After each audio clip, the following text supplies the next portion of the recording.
Jobs are plenty around the country and right here at home, according to the latest figures by the Labor Department. But have you ever considered a job in the public sector? Joining us on this Money Monday with more on what it's like working for your town or municipality is Sharon Goss, Workforce Development Director for Berkeley, Charleston, Dorchester Council of Governments, and Lindsay Mazell, Recruitment Coordinator for the City of Charleston. It's great to have you both. Thank you. Thanks for having us. So Lindsay, my first question is for you. How different is working in the public sector versus the private sector? So with the private sector, you do have a little bit more wiggle room in terms of office being more individual, where really in the public sector, we work under a form of government, and so there is more of that structure that is held under that municipality and government structure. And some people do like that though, right? Absolutely. Some people like to have structure and kind of knowing what the next day is going to bring, because those trends tend to change far less than if you're working for a sole proprietor of something, right? Right. Correct. So what was your path to working into the public sector yourself? Oh, my path to working in the public sector, I actually started with Charleston County government, and it just evolved over the years. So I've been in the public sector employment for a number of years. So this then leads me to my next question / comment, and that is, it does allow you to work up the ranks. So when Yes. people ponder, they think, well, do I want to work for my government or do I want to go out and work for a private company?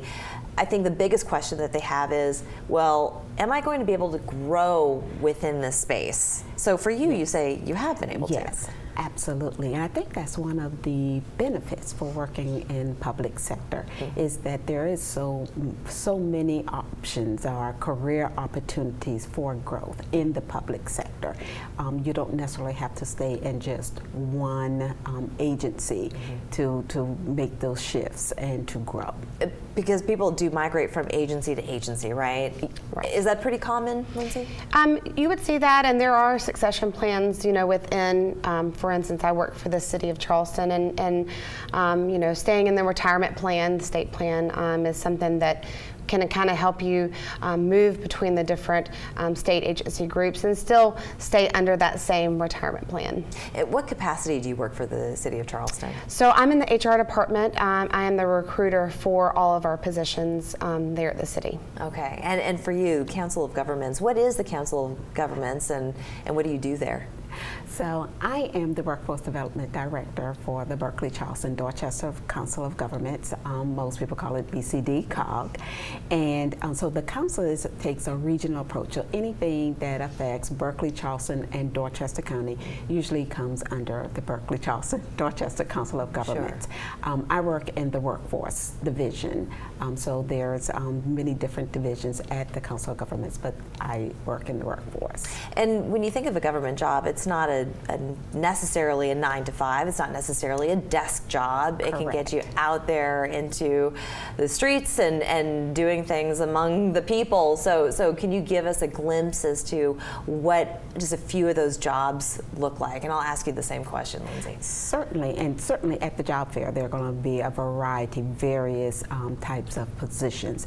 But just to say in the SE words, for example, we are out there in the community. So if you're in counseling or if you're in case management, those type of positions, more often you are working with the public, so that does not entail staying inside a facility. There are just different positions such as fire departments, police, law enforcement, that will take you outside, not necessarily inside.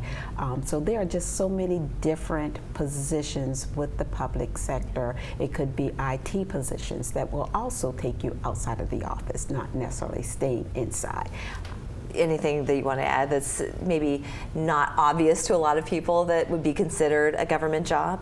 Well, a lot of times when people look at the City of Charleston, don't have a true depiction of just how large of a function that the City of Charleston provides. I mean, we have over 1,800 employees, 94 divisions.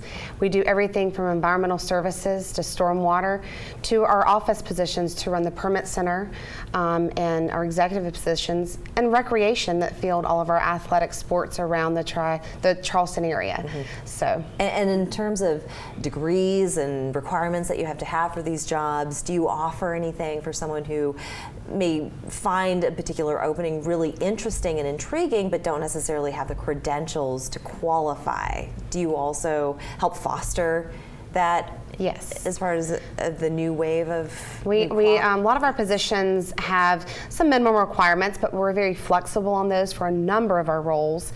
One thing that the city does offer is we have a tuition reimbursement program for some of our positions that a lot of our employees have been able to further their education in that specialty area, and it's been really great and rewarding for them. That's wonderful. All right, so it's your opportunity to go out there and find yourself a new job. Public Sector Career Fair. It's happening Wednesday, August 17th. A virtual event at 9 a.m. to noon. That's followed by an in-person event from 2 to 7 p.m. Make sure you come with your resume and ready to interview, because you will be having interviews on the spot. Yes, so absolutely. come correct, everyone. I want to thank you ladies for Great. Thanks for having us. We'll be back after this.